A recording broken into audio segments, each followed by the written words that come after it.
Je viens vous dévoiler dans cette vidéo, les dames, ce qu'il vous faut exactement pour votre mari. Ce sont des secrets qui changeront radicalement votre mariage.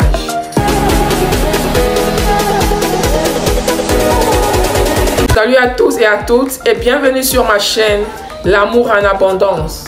Mon nom c'est Christiane. Nous vous parlons de l'amour, du mariage et surtout de l'amour véritable.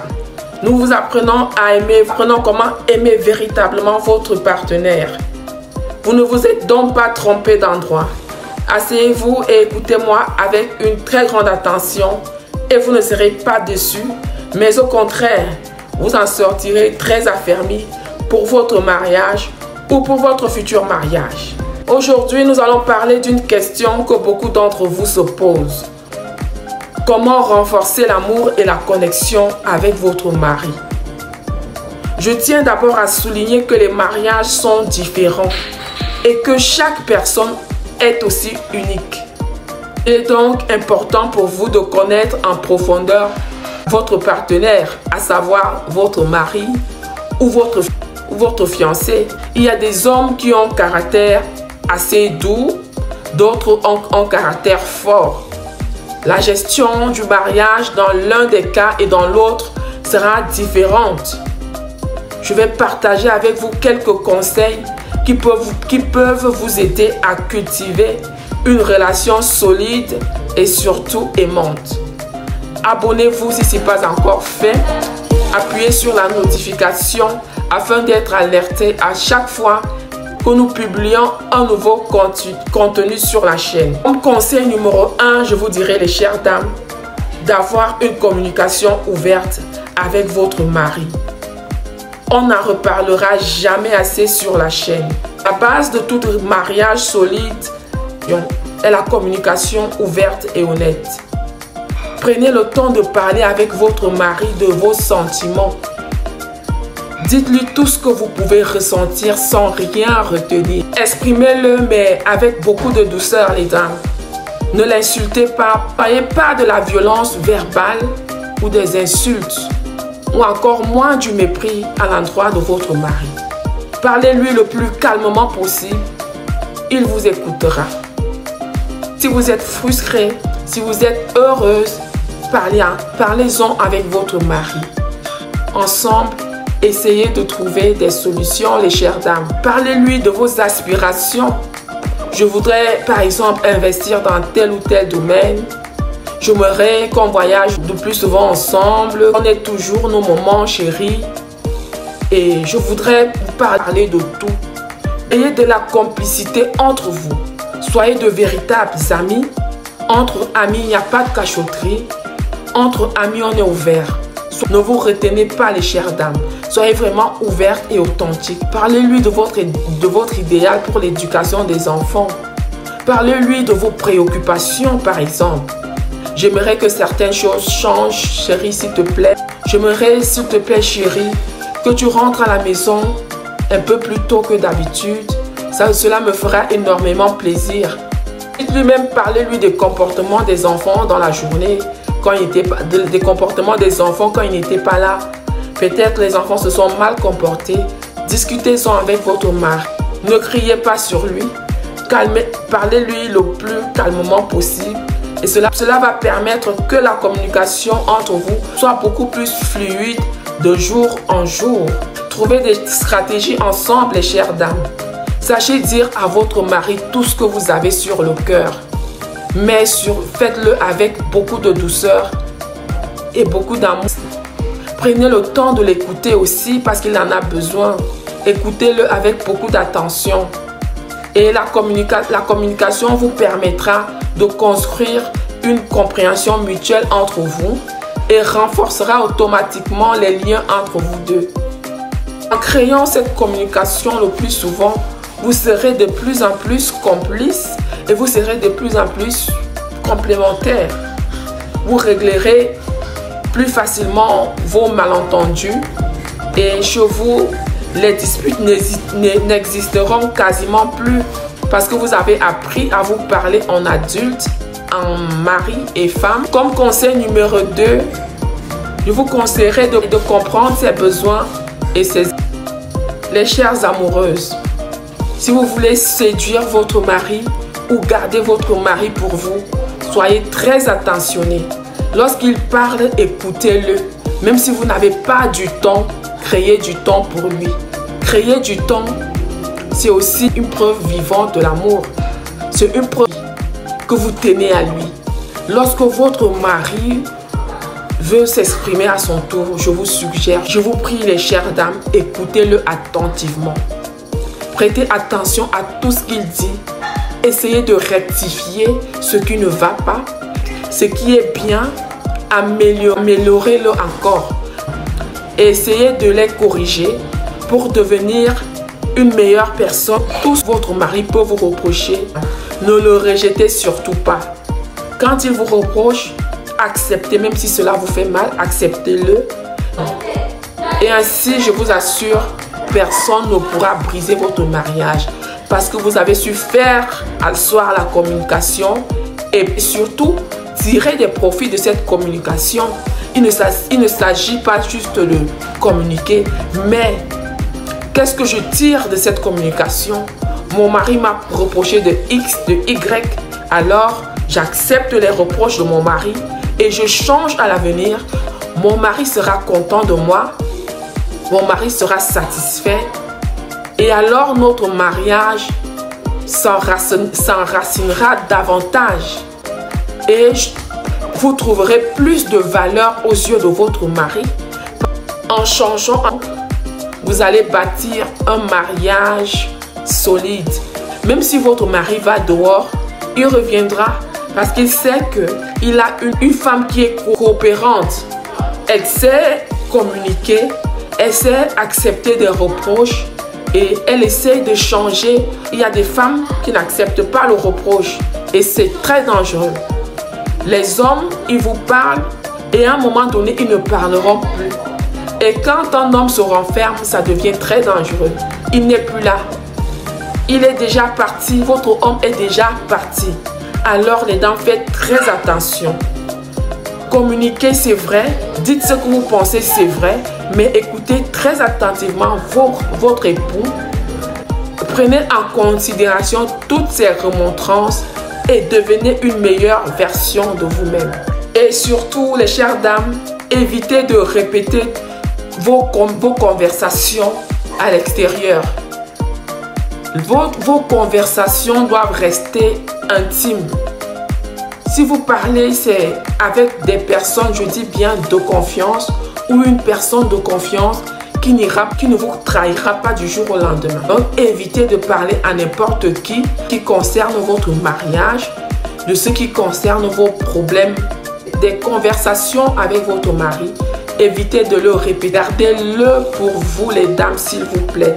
Les hommes n'aiment pas parfois de l'indiscrétion. Soyez très discrète. Ne parlez pas de votre mariage. Ce n'est pas tout le monde qui est content ou contente de vous. Faites donc très attention. Il y a des personnes qui aimeraient être à votre place. Vous vous retrouvez à aller parler ainsi à cette personne. Elle peut monter tout un tas d'histoires juste pour vous discréditer. C'est pourquoi il faut beaucoup de discrétion dans le mariage. Ne parlez pas de tout à n'importe qui. Cherchez à comprendre ce dont il vous reproche. Ce que votre mari n'aime pas dans votre relation, mettez-le de côté. S'il n'aime pas votre énervement, apprenez à ne plus vous énerver et à avoir de la maîtrise de soi. Vous n'êtes pas toujours obligé de répondre à tout, de vous emporter pour un rien. Si vous êtes en colère, calmez-vous d'abord ou allez prendre de l'air, mais qu'il ne vous voit pas dans cet état. Vous allez juste le mettre mal à l'aise à la maison. Et certainement, il sortira pour voir des amis. Et en allant voir des amis, ce qui doit arriver pourra arriver. Essayez donc de vous détacher de tout ce que votre mari ne supporte pas, que ce soit dans la maison, que ce soit en vous-même. Détachez-vous-en, les chères dames, s'il vous plaît. Mais tout ce que votre mari peut aimer, faites-le le plus souvent et faites-le de mieux en mieux. Si votre mari aime manger du couscous, S'il aime manger de la banane plantain, faites-le le plus souvent et d'une meilleure manière. Apprenez même de nouvelles recettes uniquement pour lui et dites-lui: chérie, j'ai appris à cuisiner cette nouvelle recette juste pour toi, juste pour te faire plaisir. Et ce sont des choses qui égayent la relation et qui feront en sorte que votre mari va s'attacher davantage à vous. Et son amour pour vous va grandir au jour le jour à cause de tous les efforts que vous faites pour lui. Les femmes aiment les belles paroles en général, mais pour les hommes, c'est assez différent. Je vais vous l'avouer aujourd'hui. Et c'est un petit secret entre nous. Les dames, les hommes aiment du concret. Pour les hommes, ce sont les actes que vous posez à leur endroit qui les rattachent davantage à vous. Si vous prenez du temps de leur faire leur mets préféré, d'avoir toujours une maison bien rangée, un lit bien fait, une maison toujours propre, de veiller sur sa voiture, de toujours vérifier si sa voiture a été bien lavée, de veiller sur sa garde-robe. Si vous prenez du temps de lui demander comment a été sa journée, en consacrant du temps à votre mari, avec toutes les petites attentions surprises, croyez-moi, votre mari sera l'homme le plus heureux de la planète. Lorsque tu diras de belles paroles à une femme, ça lui va nettement, mais l'homme, poser des actes qui vont le marquer, qui vont le captiver. Dites-lui par exemple: chérie, j'ai appris cette nouvelle recette pour toi uniquement. Ah chérie, j'ai acheté cette nouvelle chemise bleue pour toi parce que vous savez qu'il aime des chemises bleues ou blanches. Chérie, ah tiens, j'ai acheté une nouvelle lingerie pour moi. Tout pour satisfaire ses besoins. Et lorsqu'il est satisfait, il sera automatiquement très amoureux. C'est pourquoi ces hommes préfèrent parfois les maîtresses, parce qu'elles ont du temps et de la disponibilité pour nos maris. Nous, on s'apporte parfois à nous occuper de la maison, à nous occuper des enfants en oubliant les maris. Et je vous assure, ce sont nos premiers enfants, ce sont même nos premiers bébés. Prenons soin d'eux comme nos enfants. C'est très simple. En comparant aux enfants, ce ne sont pas des enfants, c'est juste un exemple. En les traitant comme nos enfants, comme nos premiers bébés. Parce que les hommes, ces hommes que vous voyez là, ce sont des grands bébés. Et regardez un peu, lorsque vos maris sont malades, quelle attitude ils ont. Ils sont parfois plus pleurnichards même de nouveau-nés. Donc ces hommes, ils sont forts, ils sont robustes, mais ce sont de grands enfants. Ce sont nos grands bébés et nous devons prendre soin d'eux. Et lorsque nous en prendrons soin, ils seront totalement satisfaits et leur amour pour nous va se multiplier.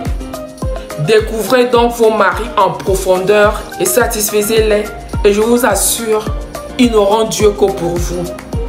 Ils ont besoin, comme je l'ai dit tantôt, ils ont besoin d'être entendus, ils ont besoin d'être écoutés, ils ont besoin qu'on prenne leurs avis en considération, ils ont besoin de notre respect, ils ont besoin que nous soyons des personnes sur lesquelles ils peuvent compter en toutes circonstances, bonnes ou mauvaises, positives comme négatives. L'autre conseil serait de passer des moments de qualité avec votre mari.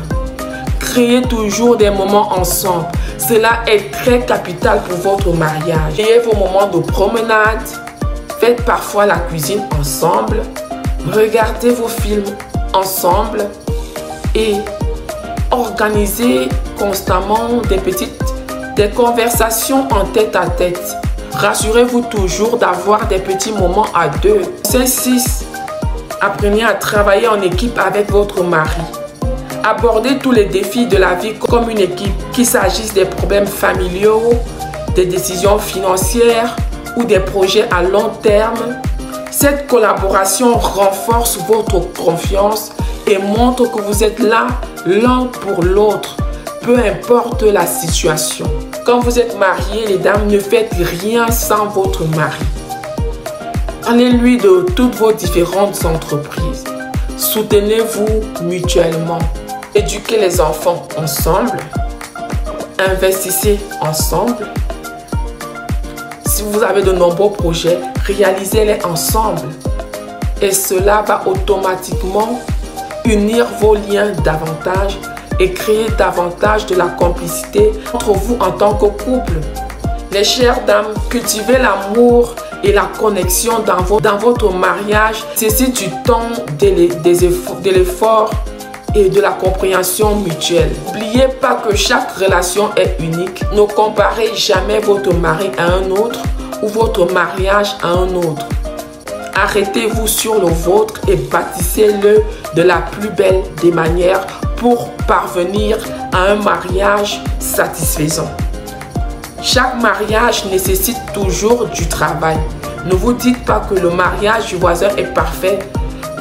Pour que le mariage atteigne un certain niveau de perfection, chacun des conjoints doit y mettre du sien. C'est un travail en équipe. C'est beaucoup de collaboration, c'est beaucoup d'entente, c'est beaucoup d'écoute, c'est beaucoup de compromis.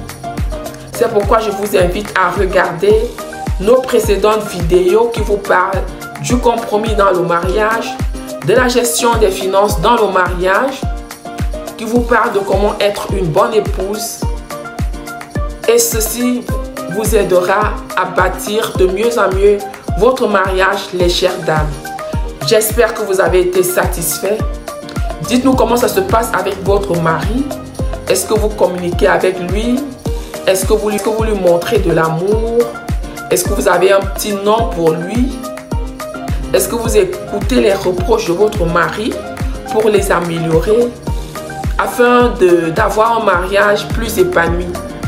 Dites-nous simplement comment vous faites pour que votre mari soit de plus en plus amoureux de vous.